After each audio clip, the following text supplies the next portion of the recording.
Sweden के वो मलून कहते हैं कि इसका जाती अमल है, इनफरादी अमल है। तो मेरा सवाल स्वीडन में बसने वाले मुसलमानों से है कि तुम्हारा जाती इनफरादी अमल कोई नहीं अभी तक?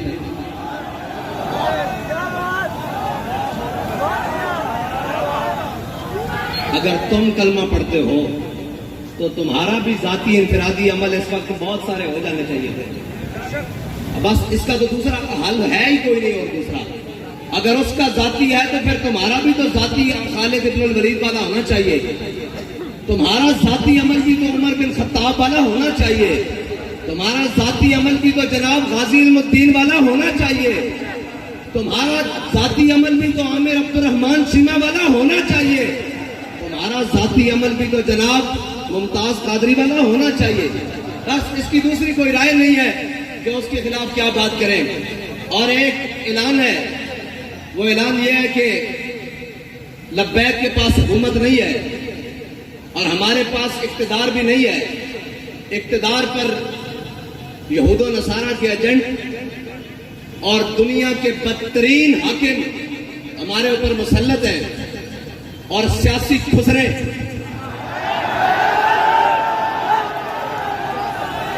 वो हमारे ऊपर मुसल्लत हैं और जिनका न दीन है न ईमान है, वो सिर्फ और सिर्फ इख्तिदार की हवस में अपना सब कुछ बेचने के लिए तैयार हैं।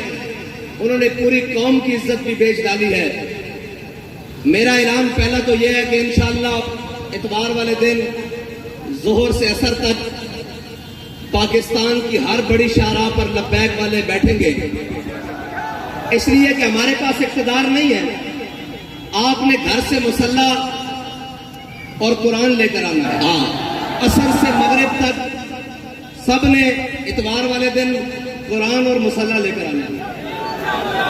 कराची है तो शाहराह फैसल पर, इस्लामाबाद है तो शाहराह दस्तूर पर, इस तरह जनाब बड़ी बड़ी शाहराहों पर कुरान और मुसल्ला लेकर आना है। ठीक है जी, असर से मगरिब तक।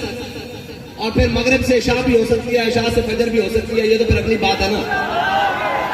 कुरान और मुसल्ला और अपने बच्चों को भी साथ लेकर आना है। अपने बूढ़ों नहीं मर गए यार, बूढ़े कुछ नहीं होता है, बूढ़ों को भी साथ लेकर आना है, नौजवानों को भी साथ लेकर आना है। घर में कोई बंदा ना ले।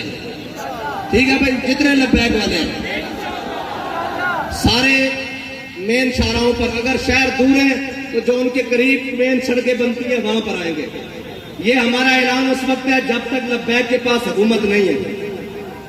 और अगर लब्बैक के पास हुकूमत होती आज के दिन तो फिर कोई तहरीकी मार्च रैलियों का ऐलान नहीं होता, सिर्फ एक पीटीवी का माइक होता और जो भी लब्बैक जिसको हाकिम बनाती वो सामने होता और वो कहता कि घरों से एक मुसल्ला और अपना हथियार और अपनी सवारी लेकर शाहराहों पर। सिर्फ ये हमारा ऐलान होता कि अपना हथियार, अपना मुसल्ला और सरों पर पगड़ियां तो हमने बांधी इसीलिए है कि वो कफन के लिए है। वैसे भी सफेद सूट बांधते हैं, वैसे भी शहीद तो जिस हालत में भी चला जाए।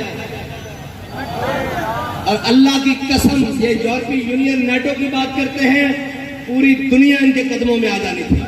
अगर ये ऐलान आज भी कर दें कि तमाम मुसलमान जो चाहते हैं कुरान की हिफाजत हो तो अपना मुसल्ला बाईं बगल में और अपना हथियार दाईं बगल में और हाथ लब्बैक के नारे साथ बुलंद करते हुए बाहर आ जाए। हम बात करने जा रहे हैं आलम कुफर से कि या तो तुम नहीं या तो हम नहीं। ये है इलाज इनका, और कोई इलाज नहीं है।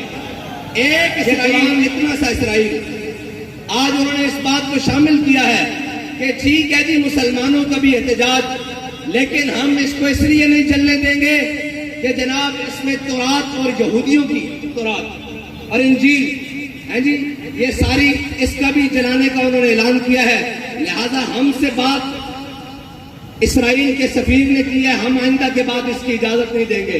इसको गैर कानूनी करार देने लगे हैं। डूब के मर जाना चाहिए पूरी उम्मत मुस्लिमा को, पूरी उम्मत को डूब के मर जाना चाहिए। इसलिए कि उनका एक सफीर कि चंद लफ्ज वो काम कर गए जो पूरी 1.5 अरब मुसलमान नहीं कर सके। इकबाल कहता है हिफ्ज़ कुरान अजीम आईन तुस। इकबाल कहता है कुरान की हिफाजत ये तेरा पहला आईन है, इस्लाम का आईन है। हिफ्ज़ कुरान अजीम आईन तुस ये तेरा पहला आईन है। और हक हरफ हकरा फाश कुतन कहता है जब भी हक की बात आ जाए सरे बाजार करना ये तेरा दीन है, ना तो आईन है। अब पूछते हैं लब्बैक वालों का आईन क्या है? आज के बाद आपको हमारा आईन पता लग गया है। अगर लब्बैक के बाद पास हुकूमत आई और अगर किसी ने ऐसी हरकत की तो हमारा इलाज एक ही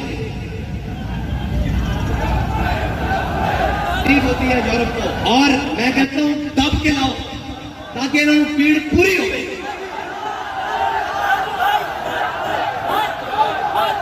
अल जिहाद अल जिहाद अल जिहाद अल जिहाद अल जिहाद अल जिहाद।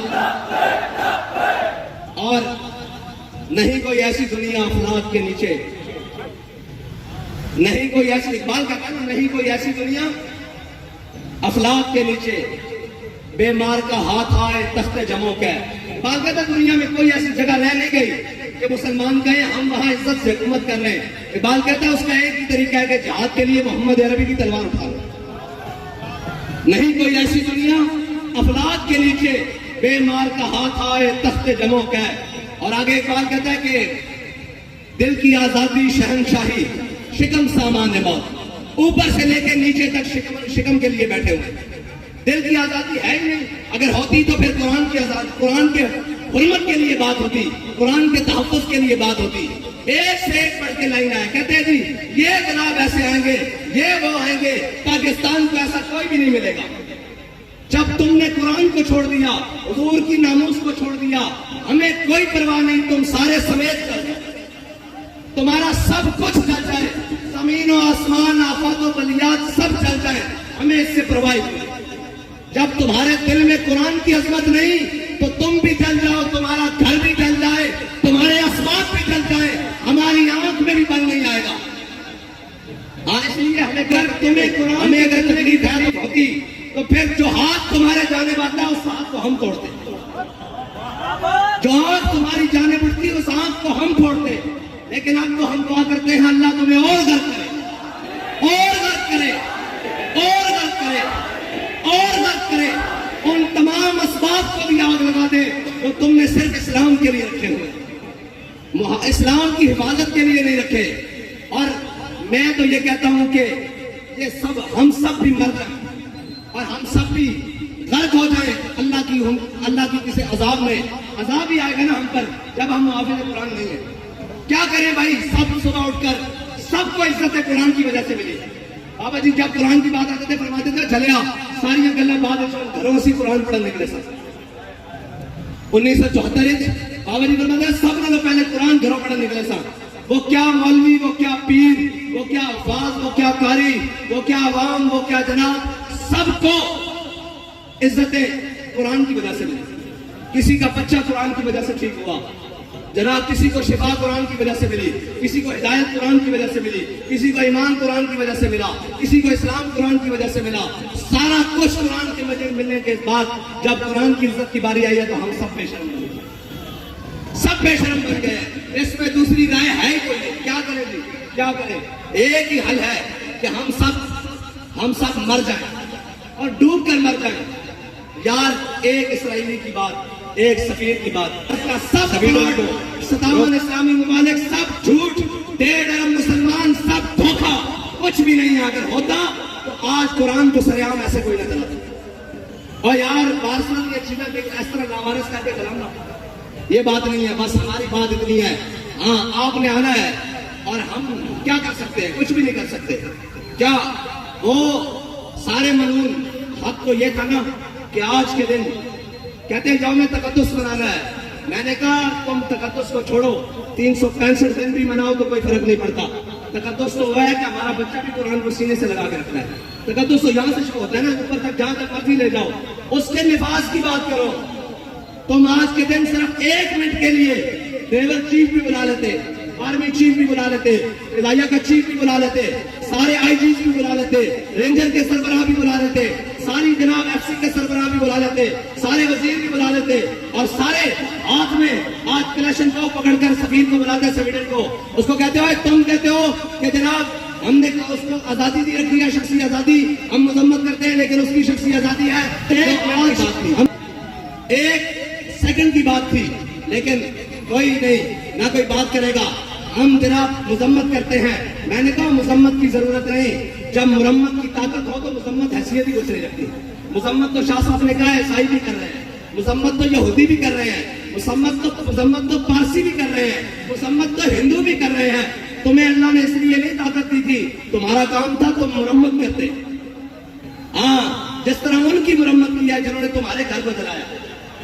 हाँ, जिस तरह उनके लिए स्पेशल अदालतें बनाई हैं, जैसे उनके लिए लोहे के राड तैयार किए थे, जैसे उनको आधी रात को जनाब अंधी गोलियों से मारा है, उस तरह मुरम्मत करते तो इनकी जरूरत भी ना होती बात करते। लेकिन क्या करें, कोई इकबाल का क्या नहीं है और कोई गजनवी कारगाए हयात में।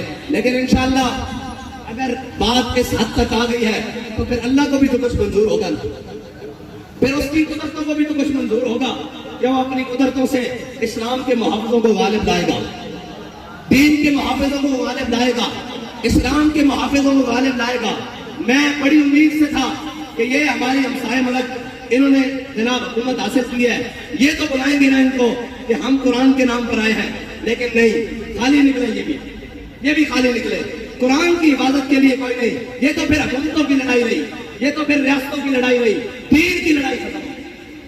दीन की लड़ाई के लिए अगर इस सदी में कोई आया है तो उसको अमीरुल मुजाहिदीन कहते हैं। बस, बाकी सब झूठ निकला, सब फ्रॉड निकला, सब धोखाबाजी निकली। और कुरान तो यार मुश्तरका है, इसकी तो जनाब ज़ेर ज़बर के बारे में किसी का इख्तिलाफ नहीं है जी। आज क्यों चुप हो गए? आज अपनी बारी आई तो सारे बंदूकें उठाकर सुपर पावरों से लड़ने चले गए, कुरान की बारी आई तो हुकूमतें बचाने चले गए।